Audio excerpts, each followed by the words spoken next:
ఒక్క నిమిషం బ్రో అన్న, ఒక్క నిమిషం ఆగండి. ఈ సెల్ కొంచెం డౌన్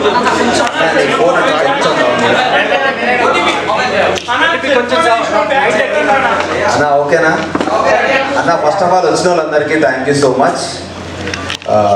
ఎస్ ప్లీజ్, మీరు ఏదన్నా మాట్లాడంటే మాట్లాడచ్చు అన్న. నేను ఫస్ట్ నుంచి ఒకటే మాట మాట్లాడుతున్నా, గేమ్లో ఫెయిర్ అన్ఫెయిర్ అనేది ఏముండదు. వెళ్ళినాం, వాళ్ళు పంపించేసారు, వచ్చేసినాం, అంతే. సో ఫెయిర్ అన్ఫెయిర్ అనేది ఏముండదు. నేను ఎక్స్పెక్ట్ చేయలేదు, ఆబ్వియస్లీ ఎక్స్పెక్ట్ చేయలేదు. కానీ ఒక్కసారి ఎక్కడైతే కొంచెం ఫ్లిప్ అవుతుందని అనిపించిందో అప్పుడు నాకు ఒక సెన్స్ కొట్టింది. సో ఏదో జరుగుతుంది, ఐఎమ్ రెడీ ఫర్ ఇట్ అని చెప్పేసి. కాకపోతే హౌస్ మేట్స్ అందరూ నాకున్న బాండింగ్కి, నేను అంతకుముందు ఆడిన దానికి, నువ్వు వెళ్ళావు నేను వెళ్తున్నా నాకు అర్థమైపోయింది. సో ఉండలేనరా అని చెప్పినా, బట్ స్టిల్ వాళ్ళందరూ నా గురించి ఫైట్ చేశారు. సో ఉన్నది 3 వారాలే కానీ చాలా మంచి జర్నీ. నేను వాళ్ళతో మంచి ర్యాపో చేసుకొని వచ్చాను. నాకు సార్ కూడా ఫైనల్ ఏవి చూసి అదే అన్నాడు, ఉన్న తక్కువ టైం కానీ నీ ఎమోషన్స్ చాలా ఎక్కువ ఉన్నాయి, చాలా బాగా అనిపించింది, షార్ట్ అండ్ స్వీట్ చాలా బాగుంది అని అన్నాడు. సో నాకు చాలా హ్యాపీ ఉంది. తిట్టడం కాదు, మేబీ పదాలు రాంగ్ అయి ఉంటాయి. పదాలు రాంగ్ ఉన్నాయి ఆబ్వియస్లీ, నేను అదే చెప్పిన. కాకపోతే దానికోసం పంపిస్తారనైతే నేను అనుకోను. అంత పెద్ద షో ఉండి, ఎందుకంటే నాకంటే ఎక్కువ మాట్లాడాలి ఇంతకుముందు సీజన్స్లలో కూడా. శోభారాజ్ గారిది నేను చాలా చూసిన, అది బకెట్ వాటర్ లేదు అట్లేం అనలే. నేను ఎందుకు అంటే నన్ను అడిగిన 2-3 నువ్వు మాట్లాడుతున్నావురా అంటే, యాక్చువల్గా నేను షో వెళ్ళినప్పటి నుంచి కూడా మరి మీకు అది ఎంత ప్లే చేసిరో లేదో నాకు తెలియదు, కానీ పోతున్నప్పటి నుంచి అన్న నమస్తే, మంచిగున్నా, వద్దే చాయ్ పెట్టిందా, ఏం చేస్తున్నావు, బిగ్ బాస్ అని కెమెరాకి దాన్ని ఒక క్యారెక్టర్లా క్రియేట్ చేసుకొని నేను మాట్లాడడం డే 1 నుంచి స్టార్ట్ చేసాను. సో ఎన్ని ప్లే చేసారో ఎన్ని ప్లేలో మాకు తెలియదు, కానీ డే 1 నుంచి స్టార్ట్ చేసినాను. నేను జోక్స్ వేస్తూ ఉంటా, మధ్య మధ్యలో నవ్వుతూ ఉన్నప్పుడు బిగ్ బాస్ తిడతలేంట్రా, బిగ్ బాస్ మనిషి కాదు, అదొక గేమ్. నేను ఒక క్యారెక్టర్ క్రియేట్ చేసుకొని నేను జోకులు మాట్లాడుతూ ఉన్నా అంతే. కానీ దానికి వాళ్ళు ఎందుకు పట్టించుకుంటారు? గేమ్ గురించి మాట్లాడతారు కానీ దాని గురించి పట్టించుకోరని నేను అంటున్నాను. ఎందుకంటే ఒక ఇష్టం వచ్చినట్టు మాట్లాడడం చాలామంది కంటెస్టెంట్లు కూడా లాస్ట్ దాకా వెళ్ళి ఉన్నారా. సో మరీ పర్సనల్గా ఎవరు తీసుకోరు. ఒకవేళ తీసుకోవాలనుకున్నా కూడా డైరెక్ట్ కన్ఫెషన్ రూమ్ ఉన్నది, చాలా ఉన్నాయి. సో డెఫినెట్గా ఇప్పుడు యాజ్ అ కంటెస్టెంట్ మనం 100% కాన్షియస్లో ఉండం. ఎన్ని కెమెరాలు ఉన్నాయి అనుకున్నా, ఎన్ని అనుకున్నా కూడా నాకు 2 రోజులు మాత్రమే నాకు మైక్ ఉందిరా, కెమెరాలు ఉన్నాయి అన్న ఫీలింగ్ ఉండేది. తర్వాతకెళ్ళి మైక్ నాకు ఫోన్ అన్న ఫీలింగ్ వెళ్ళిపోయింది. నాకు ఏదో ఫోన్ మెడల్ వేసుకొని తిరుగుతున్నాను, ఏది పడితే అది మాట్లాడు. ఎందుకంటే ఉండలేదు 24 గంటలు, హైలీ ఇంపాసిబుల్ మనం కాన్షియస్గా బతకడం అనేది. సో డెఫినెట్గా ఏదో ఒక రకంగా మనం మాట్లాడుతూ ఉంటాం, పోతూ ఉంటాం. కాబట్టి నేను అది ఏం పట్టించుకోలేదు.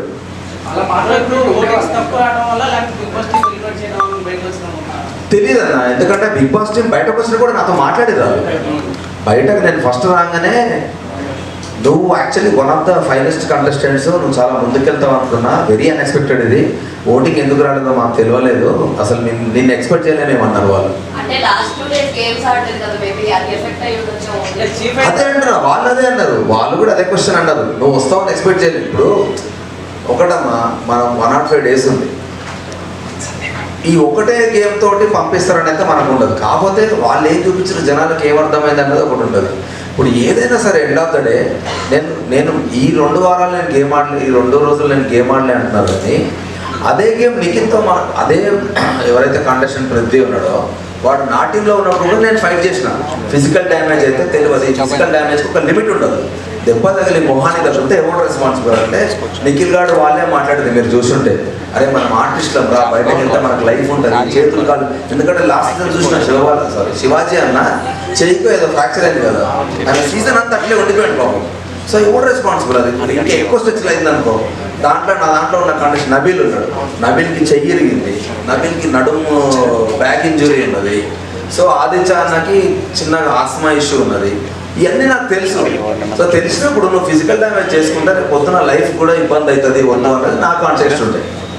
దానివల్ల అంటే దట్స్ ఓకే, ఇంకా మనం ఏం చేయలేము. ఎందుకంటే ముందే చెప్పిన ఆడియన్స్కి నచ్చిన రోజులు వస్తాం, నచ్చిన రోజులు తీసేస్తాం. సో నచ్చినప్పుడు మనం ఎంత యాక్సెప్ట్ చేస్తామో, నచ్చినప్పుడు కూడా అంతే హ్యాపీగా బయటకు వచ్చాయి. చేయలేదు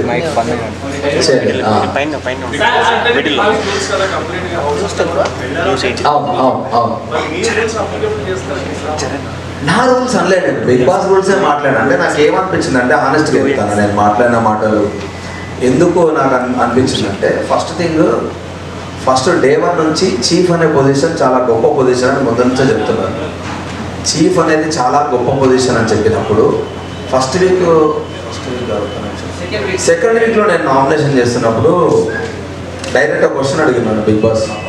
విష్ణుప్రియ అని నాగార్జున గారు చెప్పిన పాయింట్ మీద నువ్వు నామినేట్ చేస్తున్నావు, నీ పాయింట్ చెప్పు అని. నేను ఒకటే మాట, నేను హౌస్ కంటెస్టెంట్కి వచ్చిన సార్. నాగార్జున గారు పబ్లిక్ అందరూ అది అనుకుంటున్నారు కాబట్టి చెప్పుకుంటాడు. సో పబ్లిక్ అందరూ నువ్వు హౌస్లో డౌన్ ఉన్నావు అని చెప్పి అన్నప్పుడు ఇంకా నువ్వు హౌస్కి ఎందుకన్నా నా పాయింట్. నామినేషన్ నా సెల్ఫ్ గురించి ఎందుకు చేస్తాను, నీతో నాకు గొడవ ఉంటే నేను ఎందుకు చేస్తాను, గేమ్ గురించే మాట్లాడాలి కదా.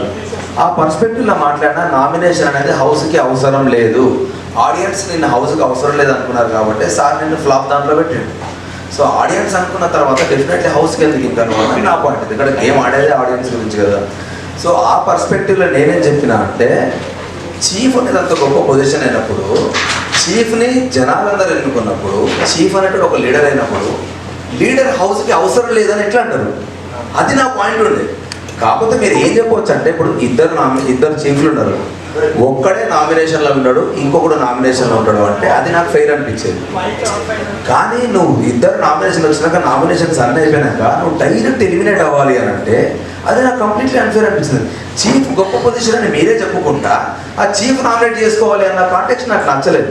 సో అట్లా ఒకదాని మీద లింక్ అప్ అయింది. ఇంకోటి ఆ వీడియో ఏదైతే మొత్తం ప్లే చేసినారో నాకు వాడుతున్నాయి, దాంట్లో 80% మేము జోక్గా మాట్లాడుకునే ఉన్నాయి, ఒక 2-3 నేను సీరియస్గా మాట్లాడినా, దాని పక్కన మిగతా జోక్గా మాట్లాడినాయని యాడ్ ఆన్ చేసి మ్యూజిక్ యాడ్ చేసింది. ఆ జోక్గా మాట్లాడిన దాంట్లో ఫన్నెస్ట్ థింగ్ ఏంటంటే నాకంటే అధ్వానంగా మాట్లాడడం చాలామంది ఉన్నారు. అవి ఇప్పుడు వాళ్ళ పేర్లు చెప్పాలి లోపల ఉన్నారు కాబట్టి, కానీ వాళ్ళు డైరెక్ట్ చాలా ఘోరంగా మాట్లాడారు. ఇదేం ఇంకా మాట్లాడొద్దులే కానీ మళ్ళీ వాళ్ళ గురించి ఎందుకు అవుతుంది కానీ వాళ్ళు ఇంకా టూ మచ్గా మాట్లాడారు. నేనన్నా మజాక్గా మాట్లాడినా, వాళ్ళు చాలా సీరియస్గా ఉన్నారు. నేనుండా నాకేం అవసరము ఏదో షోనా ఇట్లా మాట్లాడారు ఉన్నారు. దుప్పట్లది నేను అన్నా కదా, దానికంటే ముందు డే 1 నుంచి దుప్పట్ల మీద అందరు జోకులు క్రాక్ చేస్తూనే ఉన్నారు. నేను ఎలిమినేట్ అవ్వడం వల్ల నా డైలాగ్ వెళ్ళేసారు, కానీ నాకంటే ఇంకా అధ్వానంగా మాట్లాడేవాళ్ళు ఉన్నారు. ఇంకా లైట్ ఉన్నా దానికి ప్లీజ్ వెరీ సారీ.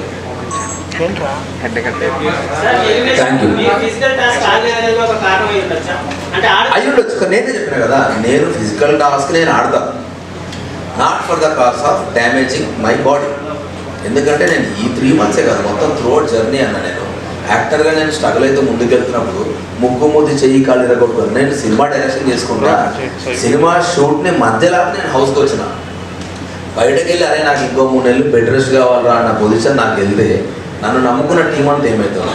సో డెఫినెట్గా నేను నాకు ఇబ్బంది అయితే అది కూడా, ఎందుకంటే ఫస్ట్ యాక్చువల్గా చూస్తే ఫస్ట్ ఉరికినా నేను, కానీ పృథ్వీ గురించి ఆల్రెడీ నాకు తెలుసు కాబట్టి వాడు నన్ను అటాక్ చేసిన విధానం నన్ను ఎంత ఘోరంగా డిఫెండ్ చేసిన అంటే కన్నుకు తాకింది, నడుముకు తాకింది, షోల్డర్కి తాకింది, ఆ పెయిన్ స్లోగా తెలుస్తుంది నాకు. సో నేను ఇంకా అటాకింగ్ వెళ్ళినా అంటే వాళ్ళు ఫస్ట్ టార్గెట్ నన్నే పెట్టుకున్నారు, అది ముందే తెలిసింది వాళ్ళు నా పండరా ఫస్ట్ అని. సో నాకు తెలిసినప్పుడు నేను వెళ్తే మళ్ళీ ఇంకెక్కువ అటాక్ చేస్తారు. సో నేను ఎక్కువ డ్యామేజ్ చేసుకోదలుచుకోలేదు.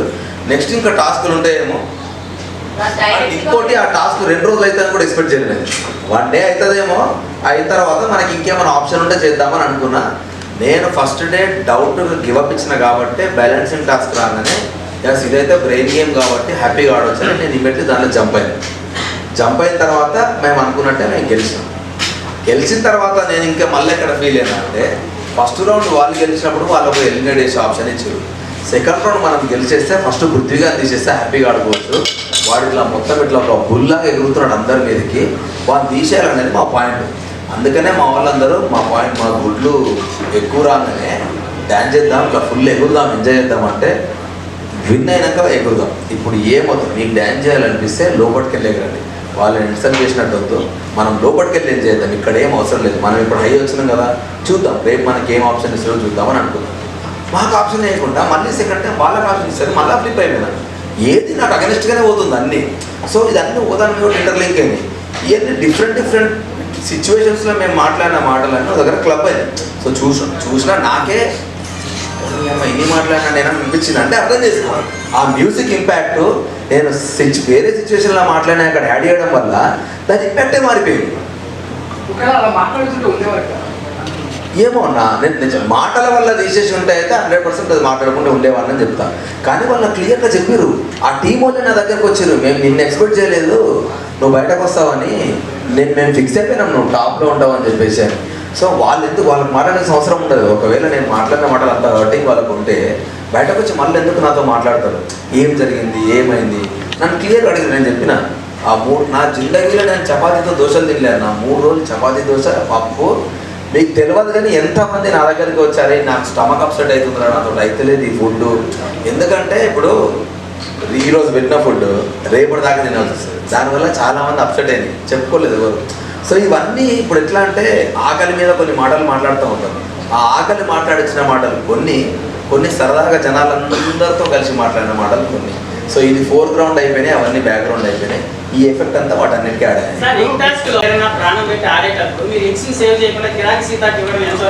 కిరాక్ సీతకి నేను ఇవ్వలేదు. ఎందుకు కిరాక్ సీత దగ్గర నేను ఎందుకు ఇవ్వలేదు అంటే, యాజ్ అ చీఫ్ ఇద్దరం నేను నిఖిల్ మాట్లాడుకున్నాను, ఇట్లా ఏమొద్దు, ఏమున్నా అక్కడ ఆడుకోండి. ఎందుకంటే ఫస్ట్ నిఖిల్ నా దగ్గరికి వచ్చి అమ్మ బాడీ పెయిన్స్ ఘోరంగా ఉన్నాయిరా, అవ్వట్లేదు నాతోటి, జర చూసి ఆడుకున్నాంరా. నేను అన్నా మీరేం కొట్టాడ పెడుతున్నా అక్కడ మాట్లాడుకోండి మామ, ఇక్కడికి వచ్చిన తర్వాత వదిలేద్దాం, అక్కడ ఎంతనన్నా ఫైట్ చేసుకోండి మామ, దాన్ని బట్టి మనకు క్లారిటీ ఉంటుంది ఎంతవరకు ఆడాలనేది. ఇద్దరం మాట్లాడుకున్న తర్వాత ఓకే అన్నారు కాబట్టి నేను సైలెంట్ అయినా. ఇంకోటి సీతకు ఆల్రెడీ చాలా దెబ్బలు తగిలినాయి అండ్ తలకు కూడా దెబ్బ తగిలింది ముందు రోజు ఎక్టాస్ ఆడినప్పుడు. సో నేను సీత వచ్చి తీసుకెళ్తే నేను సడన్గా లేచి పట్టుకుంటే కింద పడితే దెబ్బ తగులుతాను ఒక కన్సర్న్ మీద నేను ఆగిపోయాను.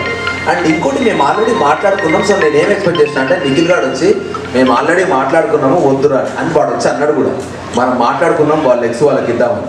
సోనియా డిఫెండ్ చేసుకుంటూ స్టార్ట్ చేసింది, ఇది మా గేమ్ అని. ఇక అడ్డంగా వితండవాదం చేస్తే నేనేం చేయలేను. యాజ్ అ చీఫ్ మాట్లాడుకున్నప్పుడు ఆ రూల్ ఒకటి వెళ్ళాలి. మీరు నిన్న అంత దాకా వచ్చిన వాడు మళ్ళీ ఎక్స్ ఇస్తా అన్న వాడు సడన్గా నిన్న మీరు ఆడింది కదా ఈరోజు మేము ఆడతామని అంటే ఇక ఇంకేం మాట్లాడతాను నేను దానికి. సైలెంట్ కదన్నా. ఇప్పుడు గొడవ నువ్వు లాజికల్గా మాట్లాడితే గొడవ పడతా, నువ్వు అడ్డంగా ఇష్టం వచ్చినట్టు మాట్లాడతా అంటే ఆల్రెడీ నా గొంతు ఖరాబ్ అయింది. నేను అప్పటికి నేను అదే చెప్తున్నా, అందుకే అంటున్నా యాక్చువల్లీ ఇప్పుడు ఆడియన్స్ మిస్టేక్ అని నేను ఏంటంటే ఆడియన్స్ వాళ్ళకి ఎంతవరకు చూపిరో అదే చేస్తారు. సింప్లెస్ట్ ఎగ్జాంపుల్, బయటకు వచ్చిన తర్వాత ఫస్ట్ నా వైఫ్ అడిగింది ఏం తెలుసా, నువ్వు సీతను ఎందుకు కదా అన్నది. కానీ మీరు బయటకు వచ్చినాక సీతను అడగండి, మేమిద్దరం గొడవ పడ్డ తర్వాత సీత లోపలికి వెళ్ళి ఏడ్చింది. ఏం ఏడ్చింది తెలుసా, ఆయన నేను సొంత అన్నలాగా ఫీల్ అయినా, తిట్టాల్సింది అన్నాను కాదు, ఎవడి మీదో కోపం నేను అభయన్న మీద చూపించినా అని ఏడ్చింది ఆ పిల్ల. ఎవడి మీదో చూపించాల్సిన కోపం అన్న మీద చూపించినా అని ఏడ్చింది తప్ప నేను తిట్టినా అన్నది కాదు. నేను కూడా బయటకు వెళ్ళి ఆలోచనతో నా చెల్లెలాగా ఫీల్ అయినా అన్నదాన్ని నేను. అది కూడా ఎందుకంటే నేను యష్మి మన ప్లేట్స్ మనం కడగొద్దు అన్నప్పుడు కూడా నేను సైలెంట్గా నా ప్లేట్లను కడుక్కుంటూ పోయడం, ఎందుకు వాళ్ళకి ఇబ్బంది పెట్టాలని ఇంటెన్షన్. అలాంటి నా గురించి తెలిసి కూడా సీత నన్ను ఎట్లంటది, అది అన్నది కానీ జస్ట్ నా ఫీలింగ్స్ దానికి అర్థం కదా. నేను ఫీల్ అయినా ఆ రోజు మాట్లాడదామని ట్రై చేసిన, కానీ ఒక మనిషి ఏడ్చి నీతో మాట్లాడడానికి రెడీ అయినప్పుడు మనం మాట్లాడలేదు. సో నేను విష్ణుప్రియని అడిగినా, ఆదిత్యాన్ని అడిగినా సీతతో మాట్లాడడానికి ఆమె రెడీ ఉన్నప్పుడు వస్తుంది అంటే వెయిట్ చేసిన. నెక్స్ట్ డే ఈవినింగ్ దాకా వెయిట్ చేసినాక అన్న మాట్లాడదామా, పక్క తీసుకెళ్ళిన రాబేట. పక్క తీసుకెళ్ళిన తర్వాత అంతకుముందు అభయ్ గారు ఉంటారు, నువ్వు అభయ్ గారు అని పిలిచుంటే జీతాలో మాట్లాడుకుంటాను నేను నువ్వు అన్న కూడా వచ్చిన బిడ్డ అంటే చెప్పన్నా అని సారీ అన్నా అని హక్ చేసుకున్నాక, లేదు బిడ్డ నేను కూడా మా చిల్లతో నేను మాట్లాడేటప్పుడు సరదాగా మాట్లాడతాను, కొన్ని దమాగ్ లేదా మెంటల్గా మానేది ఎట్లా అంటే ఛాయ్ దగ్గర మాట్లాడుతుంది చాలా ఊత పదాలు కొన్ని వచ్చేస్తాయి. ఆ ఊత పదాలు ఎట్లుంటాయంటే ఇప్పుడు కొన్నిసార్లు ఎరా ముండా అని మాట్లాడతారు, అది నా సైడ్ చాలా ముండా అంటూనే నేను అనిపిస్తుంది, కానీ కొన్నిసార్లు చాలా నార్మల్ పదం అది. సో ఇటు సైడ్ నాకు చాలా నార్మల్ పదం, కానీ అది సీతకు తెలియదు, కానీ అది నేను అన్నందుకు కూడా ఫీల్ కాదు. ఆ బాండింగ్ మా ఇద్దరికి ఏర్పడింది లక్కీగా. సో నేను సీతతో అదే చెప్పిన. ఆ తర్వాత మళ్ళీ ఇష్యూ కాలేదు. కానీ ఇక్కడ ఏం చేసిరంట, బిగ్ బాస్ మీద నాకేం ఒపీనియన్ లేదు. పాయింట్అవుట్ చేసిరని అయితే నేను ఫీల్ అయినా హానెస్ట్గా. ఎందుకనంటే ఇప్పుడు ఏదైనా రూల్ తప్పినామనుకో అన్న, బిగ్ బాస్ నుంచి వార్నింగ్ వస్తుంది, మీరు రూల్ తప్పుతున్నారు జాగ్రత్త అని వార్నింగ్ వస్తుంది బిగ్ బాస్ నుంచి. నా విషయంలో ఒక్కసారి కూడా రాలేదు. రానప్పుడు పక్కలు అందరూ చదివి నువ్వే అంటే గుమ్మడికాయ దొంగ అంటే నేను కుజాలు అనుకుంటావు. నేను తప్పు చేస్తే డైరెక్ట్ చెప్తారు కదా వాళ్ళు, బిగ్ బాస్ చెప్తాడు. ఉత్తా నేను టేబుల్ మీద తబలా కొడుతుంటే అబ్బాయి మీరు చేసే పని తక్షణమే ఆపేయండి అన్న క్యాండిడేట్ నేను బిగ్ బాస్ గురించి మాట్లాడుతున్నప్పుడు ఆయన అననప్పుడు నేను ఏమనుకుంటా, వాళ్ళు అన్ని పిచ్చర్ లైట్ తీసుకుంటారు. ఇప్పుడు వాళ్ళు ఏంది మన పేషెన్సీ టెస్ట్ అక్కడ. వీడు టంగు లూజ్ అవుతున్నాడు అని అనుకుంటారు కానీ వీడు నడుదిడుతున్నాడు ఎందుకు అనుకుంటారు అని చెప్పి నేను ఆబ్వియస్లీ అనుకుంటాను. ఎందుకంటే నేను కన్ఫెషన్ రూమ్కి వెళ్తాను చాలాసార్లు అడిగాను.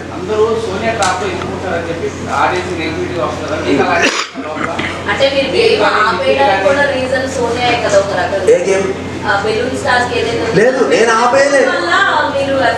ఓ లేదు, నేను ఆపేయలేరా నేను ఎందుకంటే డే 1 నుంచి చిన్న చిన్న పదాలు ఎత్తుక్కొని ఈ పదాలే మా స్ట్రాటజీ అని మాట్లాడేవాళ్ళు.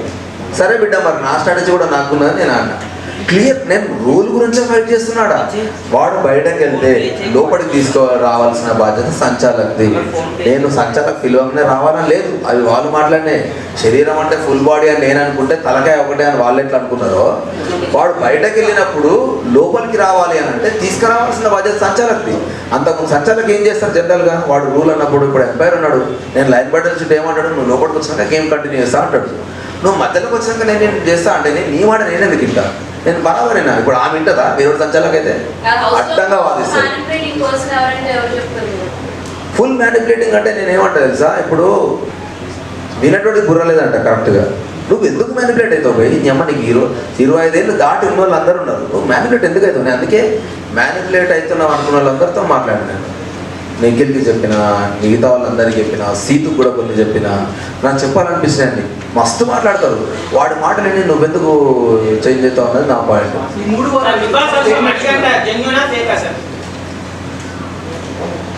మణికంఠ నిజంగా హౌస్లో మోస్ట్ టిపికల్ పర్సన్, హానెస్ట్గా చెప్తున్నాను. ఎందుకంటే ఒకటి చెప్తా, మణికంఠ సిచ్యువేషన్ బట్టి మాటలు మారుస్తుందని నాకు అనిపించింది హానెస్ట్గా. నేను హౌస్లో ఉన్నప్పుడు అంటే నేను ఎగ్జాక్ట్లీ బయటకు వచ్చే ముందే జరిగింది అది, కొంచెం కొన్ని జరిగినాయి. ఇప్పుడు అది ఎట్లా అంటే అది ఫుల్ కెమెరాతో మాట్లాడుతూ ఉన్నాడు వాడు, వెళ్ళి గంటలు అది 100% స్ట్రాటజీ అన్న. ఫస్ట్ వీక్ వెళ్ళిపోవాల్సినోడు నేను ఒక పాయింట్ ట్రిగ్గర్ చేస్తే వాడు బయటకు వచ్చి అన్నాడు, నువ్వు అడిగిన క్వశ్చన్కి నా దగ్గర ఆన్సర్ లేదు, అందుకే నేను గివప్ ఇచ్చేసిన డిస్కషన్స్లా. అప్పుడే నాకు అర్థమైంది నువ్వు పాయింట్ టు పాయింట్ మాట్లాడతావని, నా ఎమోషన్స్ కంట్రోల్ చేసుకుంటాను అన్నాడు. ఫస్ట్ వీక్ అంత ఘోరంగా ఫ్లక్చువేట్ అయిన ఒక పర్సన్, సెకండ్ వీక్ దాని స్లిప్ అయిపోతే నేను అమ్మాయి 1 వీక్ ఎట్లా మారిండ్రా అని ఒక షాక్లో ఉన్నా. మారితే మంచిదే కదా అని కూడా అనుకున్నాను. ఆ తర్వాత సిచ్యువేషన్ బట్టి ఏడుస్తూ ఉన్నాడు. నాకు ఎందుకు నేను అనుకున్నా అంటే, ప్రతిసారి నా వైఫ్ నా పాప అంటాడు. నేను 5 వారాలు ఉంటే చాలన్నా నా టార్గెట్ సేఫ్, నా పాప నా దగ్గరికి వస్తుంది అని అన్నాడు. వీడికి ఎన్ని ఫైనాన్షియల్ ప్రాబ్లమ్స్ ఉన్నాయో ఏమో అనుకుని ఆగిన. ఆ పాయింట్ మీద స్టిక్ అని అంటే నాకు వాడి మీద డౌట్ రాకపోయేది. సడన్గా ఎక్టాస్లో పోయి మూల కూర్చొని ఏడుస్తూ ఉన్నాడు. ఎందుకు కప్పుకి వెళ్ళిస్తాను, నీ మొన్న కదా నువ్వు 5 వారాలు అన్నావు, కప్పుకి వెళ్ళిపోయినావు నువ్వు. సో ఏది నమ్మాలన్నా. సో అందుకనే నేను వాడి మీద ఫ్లిప్ అయిపోయాను. వీడు ఖచ్చితంగా హానెస్ట్గా ఆడతలేదని నాకు అనిపించింది. అండ్ ఇంకోటి మణికంఠ మీద 2 అలిగేషన్ల వల్ల నేను ఇంకా ఎక్కువ ఫీల్ అయినా. వాడి క్యారెక్టర్ దాన్ని ఏమంటారు, పదం కరెక్ట్ ఎమోషనల్గా నన్ను మోసం చేసిండు అని అన్నారు. అది బాధాకరమైన మాట. ఇద్దరు అమ్మాయిలు సేఫ్ పాయింట్ రేస్ చేసారు, నువ్వు ఫీలింగ్స్తో ఆడుకొని పాయింట్లు తీస్తున్నావు అని. సో అది నాకు చాలాసార్లు నాకు కూడా అనిపించింది. ఎస్పెషల్లీ అది దోష అది క్లియర్గా చూపించింది నాకు. ఆడ ఏం లేదు, ఇటు పుల్ల పెట్టి ఇటు పెట్రోల్ వేసాడు. సో అట్లా ఉండడం రాంగ్ అని నాకు అనిపించింది. సో అట్లీస్ట్ నాకు ఇంకొకటే ఒక ఆప్షన్ ఏముండే అంటే, వెళ్ళిపోతున్నప్పుడు వానికి బ్లాక్ రోజ్ ఇచ్చి మణికంఠ దోష ఉంది విషయం, అట్లాంటి సిచ్యువేషన్ నువ్వు అవాయిడ్ చేయ, నీకు ఇది ఒకటే నీకు నేను ఇచ్చే సజెషన్ బయటకు వచ్చేసిన అంతే. సోనియా స్ట్రాంగ్ అయితే ఆడతలేదు, సోనియా మాటలే ఉన్నాయి. సోనియా నాకు తెలిసిన సోనియా ఫైటర్, కానీ ఆ ఫైటర్ నాకు ఎక్కడ కనపడలేదు. ఫస్ట్ 2-3 రోజులే కనపడ్డది. ఆ తర్వాత ఆమె ఎందుకు సైలెంట్ అయింది, ఏమైంది నాకు అసలు నో ఐడియా.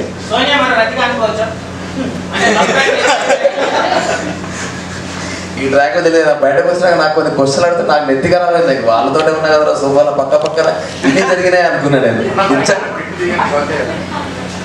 నేను షాక్ అయినా నిజంగా. ఆ రోజు ఘోరం గేర్చి నేను అన్న రోజే ఏముంటారు కదా, భలే కవరేషన్ వాడు, నీట్గా కవరేషన్. ఆ బిడ్డ మస్తు సెట్ చేసుకున్నాడు, వాడు సూపర్ సెట్ చేసుకున్నాడు. అంటే మనం యాక్టర్స్ అన్నా మనం నీట్గా కనబడాలి అన్నాడు, అది మంచిగా అనిపించింది. అది నేను ఎన్నిసార్లు పక్కన ఉండి నవ్వుకున్నాక అర్థం ర్యాండమ్ చెక్ చేసుకుని వెళ్ళిపోతాడు. యష్మి ఫీల్ అయిన తర్వాత నాకు కొంచెం ఆక్వర్డ్ అనిపించింది. అప్పటిదాకా నేను ఎందుకంటే యష్మికి కోల్డ్ వార్ అవుతుంది. ఎందుకంటే యష్మిని వాడు ఫ్లడ్ చేస్తా ఉన్నాడు. ఎట్లా అంటే యష్మి నువ్వు చాలా క్యూట్ ఉన్నావు అని శ్రీప్రియ అంటాడు. శ్రీప్రియ వాళ్ళ వైఫ్ ఇక్కడ ఉంటుంది, నువ్వు చాలా క్యూట్ ఉన్నావు యష్మి అని ఇట్లా మాట్లాడుతూ ఉంటాడు. అని నీకు పెళ్ళైంది కదా అంటే పెళ్ళైతే ముందు ఫ్లడ్ చేద్దా అంటాడు. ఇది హెల్తీ ఫ్లడ్డింగ్ అంటాడు. సో ఇవన్నీ నేను చూసుకుంటూ వచ్చి వీడు ఇంత ఇలా చిల్ అవుతున్నాడు అని అనుకున్నా. యష్మి కూడా సరదాగా తీసుకుంది. ఎప్పటిదాకా సరదాగా తీసుకుంది, వాళ్ళు జోక్లో మాట్లాడిన మాటలు అనేది చల్లకి ఒక మాట తీసుకుని నామినేట్ చేసరికి ఫ్లిప్ అయిపోయింది ఆ పిల్ల. సో ఆమె యష్మి కరెక్ట్ చెప్పాలంటే గేమ్ని గేమ్ లాగా ఆడుకుంటా నువ్వు ఫ్రెండ్గా నువ్వు ఎవ్వరు అనగా నువ్వు తప్పు చేస్తే పాయింట్అవుట్ చేస్తే ఒకే ఒక స్ట్రైట్ ఫార్వర్డ్ క్యాండిడేట్ యష్మి అవునా. అండ్ నబిల్ క్విక్లు అన్నారన్న. ఇప్పుడు నేను ఈ మాటలు మాట్లాడిన తర్వాత నన్ను రెడ్ కార్డ్ ఇచ్చింది కదా నాకు. నేను చెప్తున్నా కదా వాడిది నా సేమ్ స్లాంగ్. మేము వాడు కూడా చాలాసార్లు నాతో అట్లాంటి మాటలు మాట్లాడాడు. నేను చెప్తున్నా హౌస్ అయిపోయాక వాడు ఆ మాటలు మాట్లాడాడు. ఎందుకంటే మైండ్లో పెట్టుకున్నట్టే వాడు అస్సలు ఏదైనా నెగిటివ్ అవుతుంది ఒకరికి అని అంటే అది పెట్టుకొని ఆడతాడు. అది ఆబ్వియస్లీ వెరీ కాన్షియస్ ఉంటాడు. అది ఖచ్చితంగా ఒక గేమర్కి ఉండాలి. వాడికి ఉన్నది, వాడు ఉంటాడు. లేదు లేదు అంత అగ్రెసివ్ కాదు నబిల్. నబిల్ ఎక్కడ కావాలో అక్కడ అవుతాడు. Nabil is very calm composed, చాలా కామ్ కంపోజ్డ్. అస్సలు కాదు. నబిల్ చాలా హర్ట్ చాలా మంచిగా కన్నింగ్ లాగా అని చెప్పగాని ఇంకా నాకు అర్థం కాని క్యారెక్టర్స్లో ఒకటి విష్ణుప్రియ ఒకటి అర్థం కాదు. నాకు ఎందుకు అర్థం కాదంటే తక్కువ ఫ్లోలో కొన్ని మాటలు వదిలేస్తుంది. ఆ తర్వాత ఎందుకో రియలైజ్ అయ్యి మళ్ళీ ఆ మాటకు సారీ చెప్తుంది. అట్లా నన్ను ఒక మాట అన్నది, నబీల్ని ఒక మాట అన్నది గేమ్ ఆడుతున్నప్పుడు. అంటే తక్కువ నువ్వు ఒకరిని అసైసినేట్ చేయకూడదు కదా, రాంగ్ వర్డింగ్స్ యూజ్ చేసి. ఆ తర్వాత నువ్వు సారీ చెప్పి ఏం లాభం అన్నా, జరగని జరిగినట్టు పోర్ట్రే చేయడం. అది నాకు ఎందుకో నాకు దానివల్లనే కొంచెం ఆక్వర్డ్ అనిపిస్తూ ఉంటుంది. ఆమె రాదు, నీకు ఇప్పుడే చెప్పిందా నాకు అర్థమైతే లేదని. నాకే లోపలలోనికే అర్థం కాలేదంటే బయట వాళ్ళకి కథలు అర్థం కాదు. సో డెఫినెట్గా తను రాదు. ఓకే, అట్లా నిఖిల్ ఆటపై మీ ఒపీనియన్ ఏంటి? నిఖిల్ నేను విన్న ఆట వేరే, నిఖిల్ నేను చూస్తున్న ఆట వేరే. వాడు చాలా ఎమోషనల్ అయిపోయాడు. నాకు అందుకే అర్థం. నేను వచ్చే 2 రోజులు నిఖిల్ నాకు సోనియా మీద డిస్కషన్. ఒకటే ఏంటంటే అరే ఆమె ఆమె అడిగిన అన్నీ చేయాలనుకుంటుందిరా అని వాడు అంటాడు. నేను నీకేమైందిరా, నువ్వెందుకు ఇస్తున్నావు, నువ్వు ఒక స్ట్రాంగ్ ప్లేయర్, నువ్వు అంతా ఫైట్ చేసినావు, నీకు ఏమైంది అంటే ఏమోరా నాకు అర్థమవుతలేదు. అండ్ ఇంకోటి ఏమైందంటే వాని దరిద్రం పాపం ఉన్నది 3 వారాలు కానీ 4 ఇంకేసారు వానికి. 3 వారాలల్లా వానికి ఎవరితో మాట్లాడాలన్నా భయం అయితే ఉన్నది. సో అట్లా వాడు ఏది మాట్లాడితే వెళ్ళిపోతానో ఒక భయంలోకి వెళ్ళిపోయాడు. కానీ నిఖిల్ అది కాదు. ఎవరు నిఖిల్ చాలా జెన్యున్ క్యాండిడేట్, కానీ ఎమోషన్స్ వాని గేమ్ని తొక్కేసినాయి. నేను వచ్చినప్పుడు అదే చెప్పిన, అవన్నీ వదిలేసాడు ప్లీజ్, నాకు ఆ పాత నిఖిల్ కావాలి.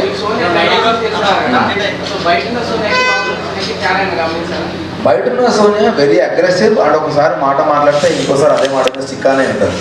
నేను ఎగ్ టాస్క్లో 2 సార్లు ఫ్లిప్ అయింది. అదే ఫుడ్ గురించి నువ్వు ఏడ్చినావు ఫస్ట్ వీక్లో. అరే అమ్మ నాకు తెలిసిన ఫ్రెండ్ ఈమెనే కదా అని నేను బాధపడ్డా. అదే ఫుడ్ గురించి మేము తెల్లారి 1 అవర్ మాకు ఇచ్చినప్పుడు మేము వండుకుంటామని అన్నాం. అరే మేము బెస్ట్ బ్రేక్ఫాస్ట్ వండుకుంటామని అంటే వాళ్ళు వండుకుంటామన్నారు. నీ అక్క ఎందుకు కిలోతో పంచాయతీ, మీరే వండుకోరా అని చెప్తే బ్రేక్ఫాస్ట్ ప్లస్ లంచ్ కలిపి వండుకున్నారు వాళ్ళు. గంట బాగా టైం తీసుకున్నారు. మరి నిన్న మీరు ఫుడ్ గురించి అందరి ఆకలి గురించి అంతా మాట్లాడారు. మీరు 1.5 టైం తీసుకుంటాం. మరి మేము 1.5 ఆగాలి కదా. నబీల్కి గ్యాస్ట్రిక్ ఇష్యూ ఉంది, నబీల్ ట్యాబ్లెట్ వేసుకోవాలి. ఆదిత్యన్నకి ఇష్యూ ఉంది, ఆదిత్యన్న ట్యాబ్లెట్ వేసుకోవాలి. మరి మీ దాంట్లో అట్లా ఎవరు లేరు హెల్త్ ఇష్యూస్. సరే మీకు ముందు టైం ఇచ్చినా మరి తీసుకోవచ్చు కదా. ఆ ప్రేమ ఇక్కడ ఏమైంది? ఫోటో టాస్క్లా దెబ్బ తాకుతుందని ఫిజికల్ వైలెన్స్ అవుతుంది అన్నిసార్లు ఆపింది. అన్నిసార్లు మీరు ఆపినప్పుడు ఎగ్ టాస్క్లో కూడా ఫిజికల్ వైలెన్స్ అవుతున్నప్పుడు మీరు ఎందుకు ఆపలేదు? సో ఇప్పుడు ఆ సోనియా నిజమా, ఈ సోనియా నిజమా అని నేను అడుగుతా. నా ఇంటెన్షన్ అది కాదురా. ఇక నేనేం మాట్లాడుతుందా? కాదనే చెప్తున్నా కదా. కాదని చెప్పిన నేను కాదనే చెప్తున్నా. 100% ఆడతలేదు. అదే చెప్పిన 100% ఆ సోనియా అయితే గేమ్ ఆడతలేదు. ఓన్లీ మాటలు మాత్రమే. వాళ్ళతో బాండింగ్ ఉన్న ఎంత గేమ్ అని వాళ్ళకు కూడా తెలుసు కదా. నేను ఒక నార్మల్ అంటే నేను ఏమే ఆడకపోయి ఉంటే వాళ్ళకి ఏం అవసరం నా గురించి డిఫెండ్ చేయడానికి, వాడు మంచి ప్లేయర్ మంచిగా ఆడుతాడనే వాళ్ళకి తెలిసింది. ఫస్ట్ వీక్ నుంచి నేను ఆడుతున్నాను, నాది ఒక్కటే గేమ్ నేను గివప్ చేసినట్టే ఫిజికల్ డ్యామేజ్ అవ్వద్దని నా ఇంటెన్షన్. నేను చెప్పిన మీ ఇష్టం మీరు ఆడుతా అంటే ఆడుకోండి అన్న కాబట్టి నేను గివప్ చేసిన, అది ఓకే.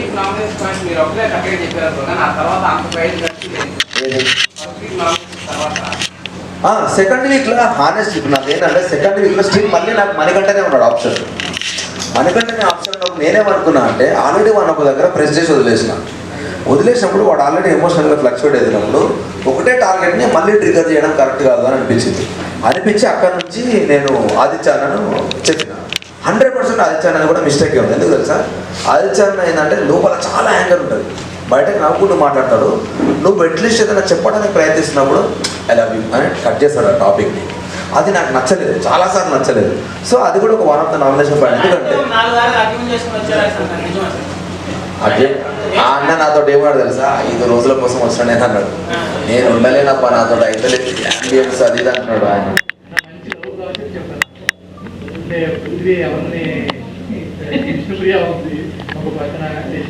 అదొక్కటి నేను చాలా బాధపడ్డా. ఎందుకంటే ఇప్పుడు పృథ్వీ విష్ణుప్రియ మీకేం ప్లే చేసారో మాకు తెలియదు. నేను చూస్తున్నప్పుడు కూడా చాలా ఇట్లా ఫుల్ ఇట్లా ఫుల్ ప్రేమ ఉందా. సడన్గా ఒకరోజు విష్ణుప్రియ అన్నది నేను ఊరికే కంటెంట్ కోసం మజా చేస్తున్నా, హిస్ లైక్ మై బ్రదర్ అన్నది. నాకు నెత్తి ఖరాబ్ అయిపోయింది. కంటెంట్ కోసం ఏది పడుతుంది ఎట్లా మాట్లాడతామన్నా. సో నేను ఇంకా టాపిక్నే వదిలేసినా. ఈ వీక్ నైనిక మణికంఠ అనుకున్నాను. ఎందుకంటే నైనిక పైన కాన్ఫిడెన్స్ లేకుండా పిల్ల పాపం ఏమైందో తెలియదు. నైనిక కూడా చాలా one of the strongest female contestant అనుకున్నాను. ఫస్ట్ వీక్ స్లోగా డౌన్ ఎలా వచ్చింది, మేబీ చిన్న పిల్ల అవ్వడము, ఆమె చీఫ్ నుంచి ఆమె వెళ్ళిపోవడము, దాని తర్వాత అందరూ దాన్నే ట్రిగర్ చేసి నామినేషన్స్ లేసరికి ఎమోషనల్లీ డౌన్ అయింది. సో దానివల్ల ఆమె ఫీల్ అయింది. కానీ ఆబ్వియస్లీ కంటెంట్ కోసం ఏడ్చిందా మళ్ళీ పోతాను భయపడ్డాడో తెలియదు. లాస్ట్ 2 వారాలు ఘోరంగా ఫ్లక్చువేట్ అవుతా ఉన్నాడు ఎమోషనల్. సో వాళ్ళిద్దరిలో ఎవరో ఒకరు అనుకున్నాను నేను. సో ఎప్పుడైతే నాకు రెడ్ కార్డ్ ఇచ్చిన తర్వాత నేను ఒకటే మాట చెప్పిన, ఫస్ట్ సేఫ్ అవుతారు కదా జనరల్గా. ఫస్ట్ సేఫ్ అయ్యే కాంటెస్టెంట్ అలా ఆ ఇద్దరు ముగ్గురు నేను లేననుకో, ఫిక్స్ అయిపోండి నా బట్టలు రెడీ చేసుకోండి అని చెప్పేసి. పృథ్వీకి ఉన్న ఒక బిగ్గెస్ట్ డిసడ్వాంటేజ్ ఏంటంటే వాడు సీత తిట్టిండు చూసినావా, యాంగర్ నా స్ట్రెంత్ అని. యాంగర్ వాడి వీక్నెస్. నేను అంటే ఇప్పుడు నన్ను ఎట్లయితే అన్నారో నువ్వు ఫ్లోలో మజాక్ చేస్తున్నప్పుడు నీ టంగ్ స్లిప్ అయింది అది నీ మిస్టేక్ అని అన్నారు. అట్లా వాడు ఫ్లోలో గేమ్ ఆడుతున్నప్పుడు ఒక పాయింట్లో ఆగట్లే వాడు. నువ్వు అమ్మాయిగా అబ్బాయిగా ఎవడన్నాగా అని డైరెక్ట్ వార్నింగ్ ఇస్తున్నాడు. దెబ్బతింటే నాకు సంబంధం లేదు, ఐఎమ్ సారీ, నా దగ్గరకు వస్తే మరి నేను మనిషిని కాదన్నట్టే మాట్లాడుతున్నాడు. 100% రాంగ్ అన్న, అది 100% రాంగ్. అది నువ్వు మళ్ళీ టక్కన గేమ్ అయిపోగానే వచ్చి ఇట్లా హక్ చేసుకొని మాట్లాడితే అంత ఫ్లిప్ అయితే నేను అవ్వలేదు.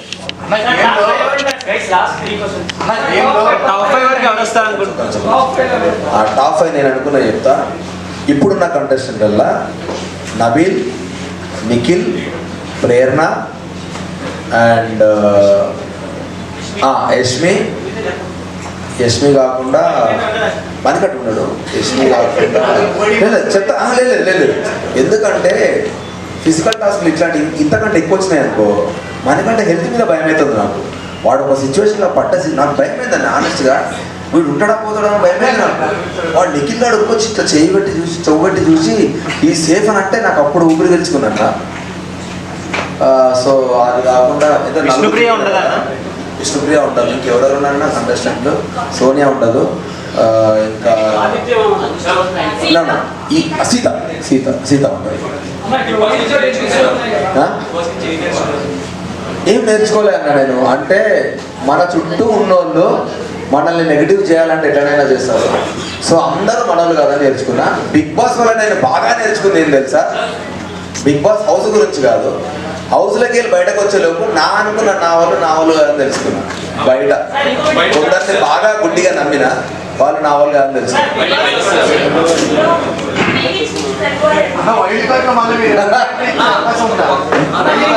నాకు ఇస్తే 100% పోతా. ఇప్పుడు నేను ఆల్రెడీ చెప్పిన, కెమెరాకే చెప్పిన, బై మిస్టేక్ ఈ వీక్ కనుక నేను ఉంటే నాకు తెలిసింది ఇప్పుడు నేనేం మిస్టేక్ చేసిన అది రిపీట్ కాదు. ఫీనల్ దాకా నేను బయటకు రాను, నేను చూపిస్తాను.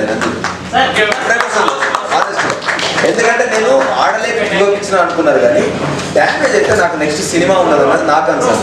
ఇప్పుడు నేను డ్యామేజ్ అయినా పర్లేదు ఎట్లా ఆడుతున్నాను నేను ఇప్పుడు వెళ్ళి చూపిస్తాను అంతే.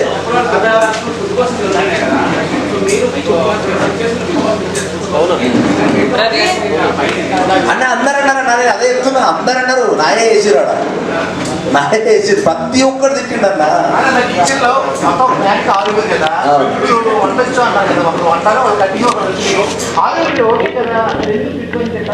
ఎందుకు తిట్టాల్సి వచ్చిందంటే అంతకుముందు 3 రోజులు ఓన్లీ చపాతీ దోశలు లేకుండా బతికింది. ఫస్ట్ డే ఆడ గంట టైమర్ ఉన్నది. టైమర్ పెట్టకుండా నువ్వు ఇస్తే నేను ఒక్కనే ఉంటాను, 6 మందికి కాదు 12 మంది. నువ్వు టైమర్ రా, నువ్వు ప్రాపర్గా ఉండలేదనుకో వాళ్ళు వచ్చి టార్చర్ పెడతావు, ఆకలేదు ఆకలితో ఉంటారు. అమ్మ కానీ మనం ముందు చక్కగా ఉండలేదనుకో అన్న, వాడు తినకుండా పండాల్సి వస్తుందా, ఇంకేం ఆడతారు అన్న టాస్క్. సో అది నా బాధ. అవుట్ ఆఫ్ దాన్ని ఏమంటారు, ఒక బాధతో వచ్చిన మాటలు అవన్నీ. ఎందుకంటే తినడానికి పెడుతున్నారు, తినకుండా పెడుతున్నారు టాస్క్ అని నాకు ఒక బాధతో వచ్చిన మాటలు అవి. ఎందుకంటే ఎగ్జాక్ట్లీ అన్న, నేను అదే అంటాను. ఇప్పుడు సీతదే బెస్ట్ ఎగ్జాంపుల్. ఆడ జరిగిందంతా వేరే, కానీ బయట ఒక విలన్ లాగా చూపిస్తున్నారు.